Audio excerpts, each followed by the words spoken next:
entrance of your word. And it is in the mighty name of Jesus we pray, believing and trusting. And we all say amen. Amen. And we all say amen. Amen.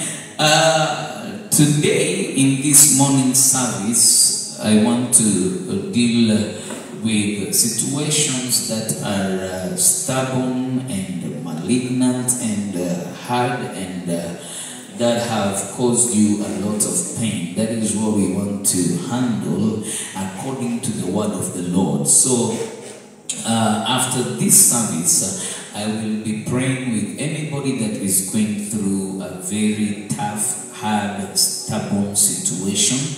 Yeyote ambayo unapitia hali ambayo ni ngumu, ambayo imekupatia machozi, any delay in your life, hali yote ambayo you see there is delay, that is the situation our Lord Jesus is going to take care of today in the mighty name of Jesus. So we're in the book of John. John is the fourth gospel called the unique gospel. Zile zingine kwa Kiingereza zinaitwa synoptic or similar. They have they are similar in one way or another. Story zao zinafanana. Story zao zinafanana. Lakini story ya huyu mtu ambaye anaitwa John anaandika a different a little bit differently from the others. It is said kwamba it is the last gospel to be written, ni injili ya mwisho kuandikwa kwa sababu John of all the disciples lived the most. Aliishi miaka mingi zaidi, and he is the only one that died a natural death. Katika miongoni mwa wanafunzi wote ni Yohana peke yake ambaye alikufa kifo cha kawaida. But that doesn't mean he didn't undergo persecution. They went through a lot of persecution. Tukiangalia the disciples, all the disciples were persecuted and they died as martyrs. Unapata Thomas was killed in India. Thomas, huyo ambaye mnamuita the doubting Thomas, he believed so much until he went to preach in India na akauliwa kule India. Somebody like Peter was crucified upside down. When it is said in the Fox books of martyrs, ni kwamba one time he was told wanakuja kukushika, wanakuja kukukamata, and he was in the city of Rome. So as he went out, alipotoka ili kwamba ajiepushe na kukamatwa, akamwona Yesu. Yesu akamtokezea. So akamuuliza Yesu, what have you come to do? Akasema, I have come to be crucified again. So Yesu alipomwambia hivyo akajua kwamba hicho ndicho kifo ambacho ataenda kufa. So they came and they wanted to crucify him. Akasema, mimi sistahili kukufa kama Masihi Bwana wangu. And he was crucified upside down. So kichwa yake kawa chini, miguu juu, and that is how they killed Peter. Now for John, it is said kwamba walimchukua wakamchemsha kwa mafuta, boiling oil, wakamchemsha, lakini he didn't boil, hakuchomeka, na wakashindwa hasa huyu tunamuua aje kama tumemchemsha kwa mafuta and he is not dying. Wakamchukua wakampeleka in the island of Patmos. In the island of Patmos ilikuwa ni kisiwa ambacho mostly it is for mining stones, mawe ya kujenga, and it was a desert place, koko mahali pa very harsh living conditions, and that is where John stayed for a long time, and he was communicating with the churches, writing letters zikitumwa kwa makanisa, and he wrote the letters, 1 John, 2 John, 3 John, akiwa the island of Patmos. Jesus comes to him, the resurrected Messiah, anampatia the book of Revelation akiwa in the island of Patmos. And it said it is also in this period that he wrote the book of John. Aliandika kitabu hiki cha John. And anaangalia yale mambo ambayo hayajaandikwa na wale wengine, because he chooses his miracles very very keenly. Anaangalia miujiza ile ambaye anayaandika, na anayaandika kwa kusudi. Bwana Yesu asifiwe sana. Anaandika kwa umakini na kwa kusudi, ili kwamba wale watakayoyasoma waweze kuamini. Now soma kitabu cha John chapter number 20 verse number 30 and 31.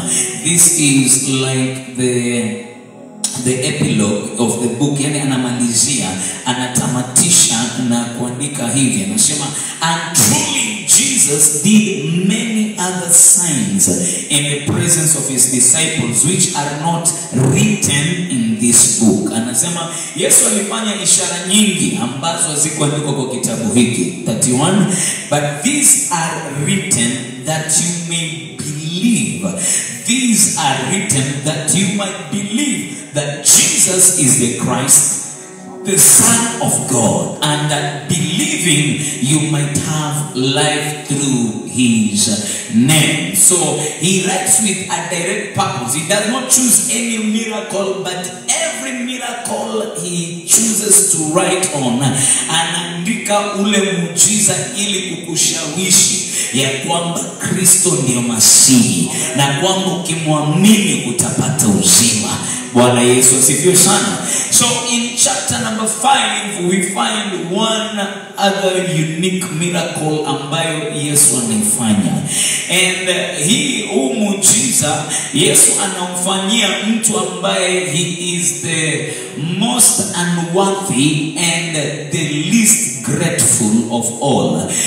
Huyu ndio mtu ambaye anafanywa muujiza ambaye hata kuwa anatarajia hakuwa anataka, na pia hakuwa na shukrani hata baada ya muujiza. He was the most ungrateful of people ambao walifanywa muujiza.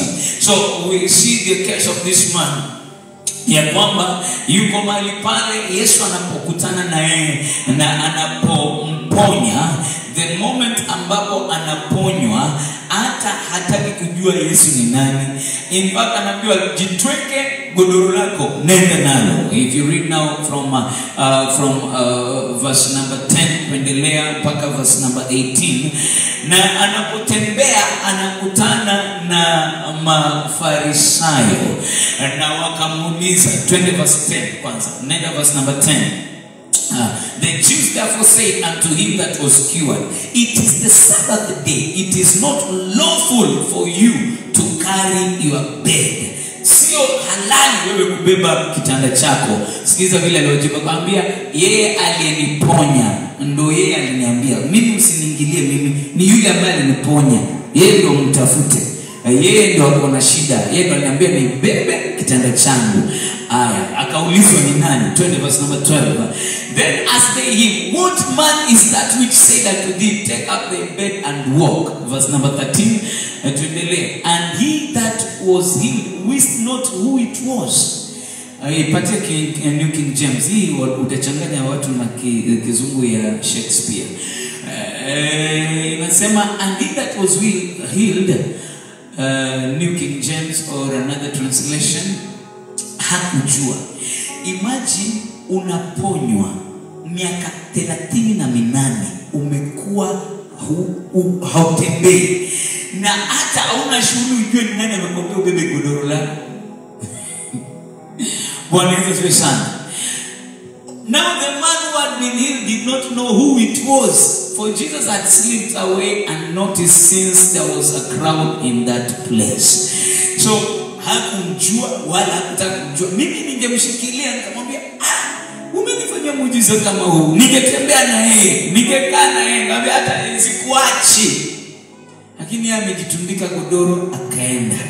Then tuendelee. Baadaye wanakutana na Yesu. I can go to verse number 18 Oh yeah, 14. Afterward, Jesus found him in the temple and said to him, "See, you are well.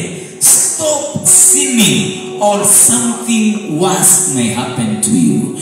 Maana moyo wake bado ulikuwa umekakadia, umeshikilia dhambi. Bado hakuwa anataka kujiachilia kwa kumwamini Yesu. Then ona vile alivyofanya. 15. The man went away and told the Jews. Akaenda kumshtaki Yesu ambaye amemponya. The least grateful of all, showing you ya kwamba Masihi amekuja kuwafikia wote wale ambao wako duniani. As long as there is somebody with a problem, Jesus is able to heal and change a situation despite of yourself. Hallelujah. Na nataka niweze kuisisitiza hivi ya kwamba uponyaji wa Yesu, nguvu ya Yesu na kazi ambayo Yesu anafanya ndani ya maisha yako, it is irrespective of yourself. Hallelujah. Hatuokolewi ama hatuponywi kwa sababu sisi ni wazuri. Hatuokolewi ama hatuponywi kwa sababu tumetenda mema. Jesus is showing you that he is the God of grace and that he will heal you in spite of yourself. Hallelujah. Bwana Yesu asifiwe sana. So let us go back to chapter number 5 verse number 1. Verse number 1. Tunaona kwamba, now let us get into the story proper so that you can get a few points and then we will continue from there. The Bible says there was a feast of the Jews and Jesus went up to Jerusalem. Now there is in Jerusalem by the sheep gate a pool which is called in Hebrew Bethesda, having 5 porches. Pale Jerusalem, Yesu alipokuja this time, he went through a different gate. There were 10 gates. Palikuwa na malango 10. According to the book of Nehemiah, there were 10 gates to enter in Jerusalem. There was the sheep gate, there was the fish gate, there was the priest gate. Kulikuwa na very several 10 gates actually. Zilikuwa malango 10. But Jesus now anaamua kuingia Jerusalem through the sheep gate. Kwa nini inaitwa the sheep gate? The sheep gate ndio mahali ambapo hata ukisoma in the book of Nehemiah chapter number 3, wakati they are rebuilding the walls, it was the only gate that was dedicated or made sanctified and consecrated, kwa sababu ilitumika na makuhani. Actually it is the priest who rebuilt the sheep gate. Na kusudi lake ilikuwa ni kwamba kondoo ambazo zinaingia kwa kuchinjwa kwa siku kwa sherehe ya sherehe zote za Waisraeli, yani za ibada. Every morning kulikuwa na kafara zinatolewa na kila jioni. There was the morning sacrifice and there was the evening sacrifice. And they took sheep, wakaziingiza kutoka makondeni kupitia kwa the sheep gate to get them into the sacrifice. So Yesu in another way anakuja kupitia the sheep gate awaonyeshe kwamba I am the Lamb of God. Mimi ndiye mwana kondoo wa Mungu ambaye atachinjwa kwa ajili ya dhambi zenu. Bwana Yesu asifiwe sana. Now when he comes into the place called Bethesda. Bethesda inamaanisha house of mercy, nyumba ya rehema. Bethesda means the house of mercy. Na mahali pale palikuwa na kidimbwi kadogo hivi. It was a big place. Ilikuwa ni mahali pakubwa ambapo watu wengi walikuja. Bwana Yesu asifiwe sana. Na ilikuwa na matao, kwa Kiswahili wanaita matao. Wanaita matao matano. Matao ni like porches. Wanaita kwa Kizungu kwa jina tofauti wameita porches, wengine wanaita porticos, wengine wanaita portices, and zote it's just simply like 5 sheds ambazo zimezunguka mahali pale. mahali. Again, the numbers are significant and the name is significant. Hallelujah. Bwana Yesu asifiwe sana. Mwana kondoo wa Mungu ambaye anakomboa kanisa anakuja kwa nyumba ya rehema, and 5 being the number of grace, anakuja kwa nyumba ya rehema na neema. So the Son of God or the Lamb of God is coming to show mercy and grace. Hallelujah. Bwana Yesu asifiwe sana. Bwana Yesu asifiwe sana. Na anapofika mahali pale, when he comes into the house, anapoingia katika the house ama anapoingia katika the pool of Siloam, anapata kuna umati mkubwa. In this lay a great multitude of sick people, blind, lame, paralyzed, waiting for the moving of the water. I want to say this, the place ambao wameita the pool of Siloam or Bethesda ni hapa ni nyumba ya Mungu ambapo watu wanakuja anapokea uponyaji. Many people that are coming into the house of grace wanakuja mahali hapa kupokea rehema na neema. Hebrews chapter number 4 verse number 16 inasema hivi, Waebrania 4:16, Waebrania 4:16 inasema, let us come boldly before the throne of grace that we might receive mercy and grace to help us in our time of need. Let us then approach God's throne. Nipatie New King James Version, New King James, NKJV. New King James is the house translation. Always use that if possible, katika jina la Yesu Kristo. So let us come boldly before the throne of grace to receive mercy and grace to help us in time of need. New King James Version, NKJV, New King James. Hii bado ni King James download. New King James Version. King James Version is too hard for people. New King James Version.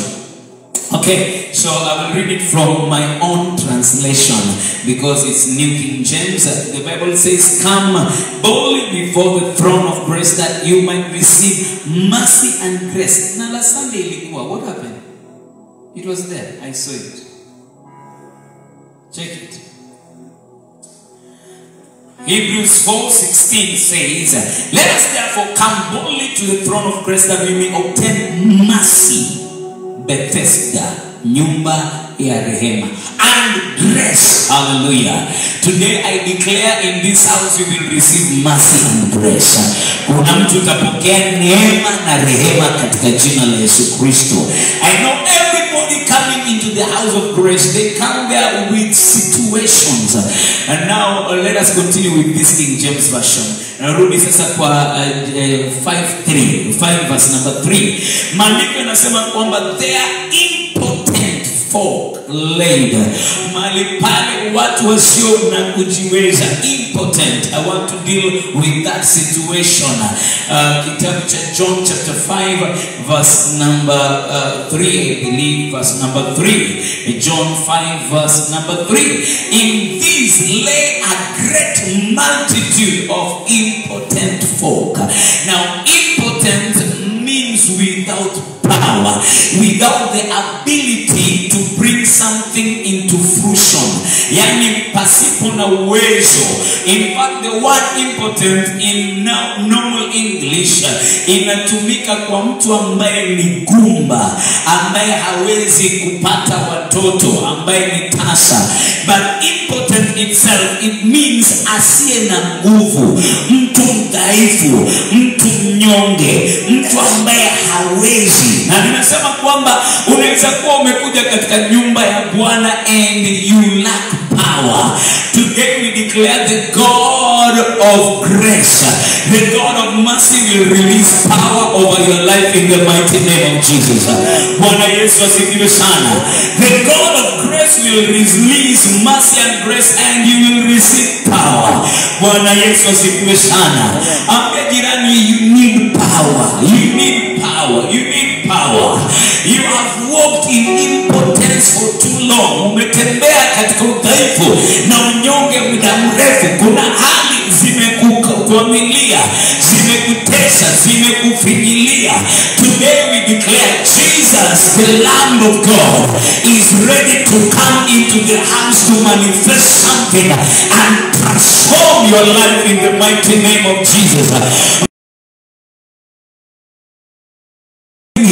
Ambao walikuwa na shida tofauti, they were blind. Wengi wanakuja kanisani and they are blind. They cannot see things spiritually. Tunakuja katika nyumba ya Bwana na bado hatuoni. I declare the one that heals the blind eyes is here. Bwana Yesu asifiwe sana. And there is the heart. The heart ni wale ambao ni wadhaifu, ni wanyonge katika hali ya kupooza, wakiwa wamepooza ama wamepindika. And then there are those that are withered, mikono yao imenyauka, wamepinda katika mikono, wanakaa katika hali isiyo ya kupendeza, na wote wanangojea maji yatibuliwe. I want to say this: you enter into the church or you come into a house of God, there is always the stirring of the waters. Bwana Yesu asifiwe sana. Mungu ameweka ya kwamba katika kila nyumba yake, everywhere the children of God gathers, there is an angel on assignment coming at a certain time to stir up the water. Hallelujah. Ili kwamba wale ambao wanaingia katika nyumba, ikiwa watajitumbukiza, watapata uponyaji wao. I want to say, as long as you keep on coming into the house of the Lord, you are most likely going to encounter an angel that is going to touch your life. Hallelujah. Mradi tu unakuja kwa nyumba ya Bwana, kile ambacho nataka niseme at this point and at this juncture, it is easy and very easy to give up on going to church because something is not happening to you directly. Lakini what I want to tell you is that keep on going there, keep up your faith. Maana Mungu ameweka a system in the house. It doesn't matter how much you feel that there is no anointing in that house. There is a divine system that ensures at least once there is a stirring up of the water. Hallelujah. Bwana Yesu asifiwe sana. Katika kila nyumba ya Mungu, as long as it is a house of grace, a house of mercy and grace, God has put it as his principle that as long as you keep on going there, you will encounter a miracle, because an angel will be released to stir up your life. Hallelujah. Bwana Yesu asifiwe sana. Bwana Yesu asifiwe sana. Talk to someone and tell them, keep on going to church. Keep on going to church. Haujui ni Sunday gani utaingia and the waters are stirred up. Hallelujah.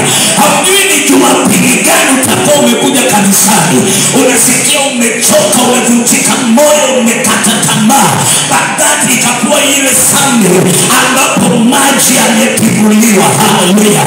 And when you come on that Sunday, you get out here. Hallelujah. Biblia inasema verse number 4. Verse number 4 inasemaje? Inasema, for an angel went down at a certain season.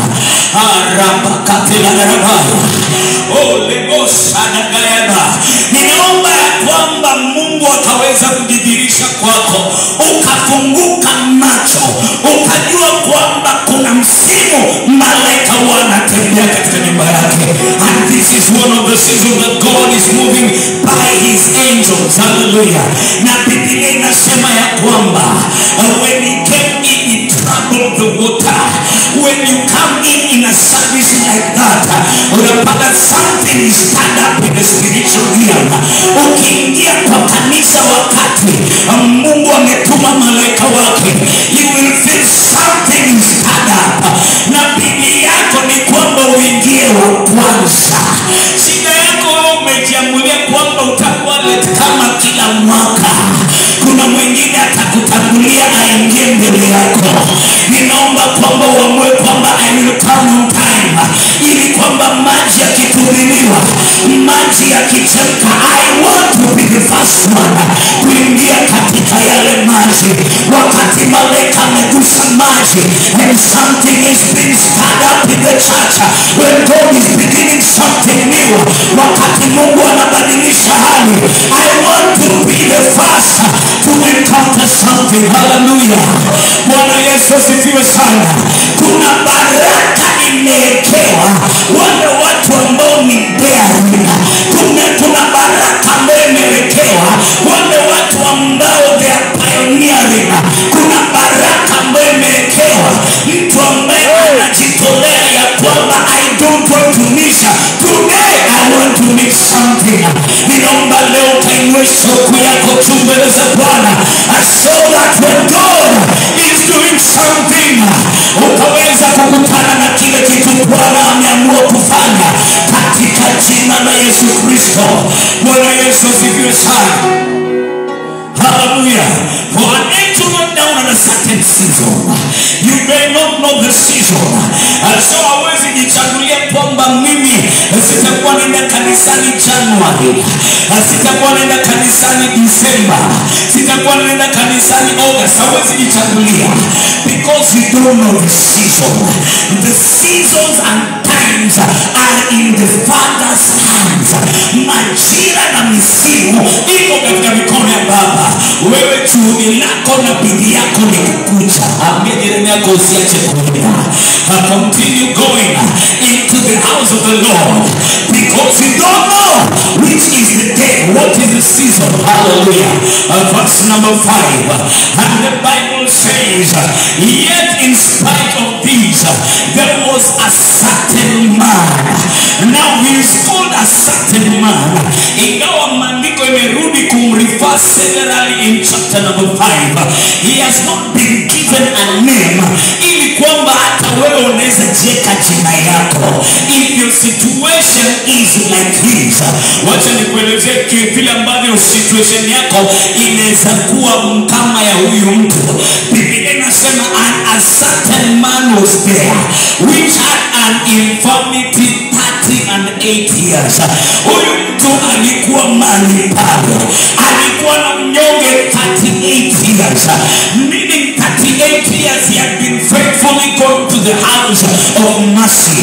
38 years he had been going to the house of grace.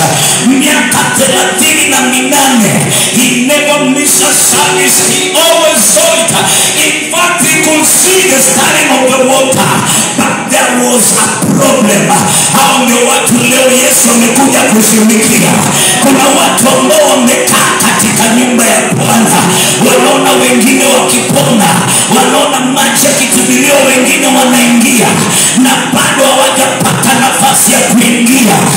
Leo Yesu ninaona akikutembelea wewe ambaye umekuwa mahali hapo kwa muda mrefu. Any person that you are facing the spirit of delay, umekuja kwa nyumba ya Bwana, mwaka nenda mwaka rudi, your situation is not changing. Kuna wengine hali zao zinabadilika, kuna wengine maisha yao yanainuliwa, lakini yako ni kana kwamba yako pale pale, ni kana kwamba hakuna tofauti. Mwaka wote umekuwa mwaminifu, mwaka wa pili umekuwa mwaminifu, mwaka wa tatu umekuwa mwaminifu. And one good thing about this man was that he had a hope. He had an indomitable spirit. Alikuwa na roho ya kutokata tamaa. Na ninaomba Bwana akupatie hiyo pia, ya kwamba hata unapoona wengine wanapokea muujiza, wewe usikate tamaa, because soon, hallelujah, I am saying soon and very soon, and maybe your soon is today. Jesus is coming in through the same gate. Yesu anaingia akisema kwamba I have come looking for that one ambaye amekaa muda mrefu. And today I declare every stubborn situation ambaye imekaa muda mrefu, Yesu ameiona na Yesu anaikujia katika jina la Yesu. I declare, I don't know what is the situation. Sijui ni hali gani, sijui ni jambo gani ambalo unapitia, but I want to declare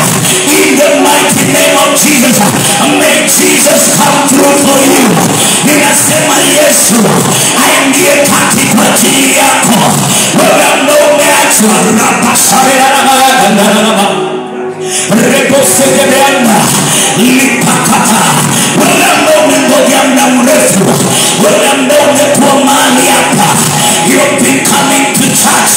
Unasema wengine wana ushuhuda, lakini mbona mimi sina ushuhuda? Today I declare the Master Jesus, the Master Jesus. Oh, hallelujah. Yesu akaingia. Biblia inasema verse number 6, akamwona, and the Lord saw, and when Jesus saw him, may Jesus see you, may Jesus see you. Wacha Yesu akakuone wewe ambao umekaa muda mrefu, umengojea muujiza wako, lakini muujiza hujafika. Leo ninaomba wacha Yesu akakuone. When Jesus saw him lying there, when Jesus saw him there, inasema kwamba Yesu bado ako na macho, na akiangalia hali yako anaitambua, anajua kile ambacho unapitia, anajua yale ambayo umeona, anajua yale ambayo yamekufinyulia. He knows that stubborn situation, anaelewa hiyo hali ya unyonge, anaelewa udhaifu umepitia, anajua hayo magonjwa unapitia. Hallelujah. Rebasada baraka. And he knew sabarada, alijua ya kwamba huyu mtu amekaa muda mrefu. Akamwambia, je, wataka kupona? Ninasikia kuna swali Mungu anauliza mtu. Do you want to be healed? Do you want to be delivered? Do you want to rise? Do you want that breakthrough? Do you want your situation to change? Do you want your life to get a new trajectory? Do you want something new? Do you want help? Do you want heaven to encounter you? Bwana Yesu asifiwe sana. Oh, la besaraba. Will you be made whole? Yoke jirani yako muulize, je, utapona? Je, utapona? Sabagaraba. Oh, unatamani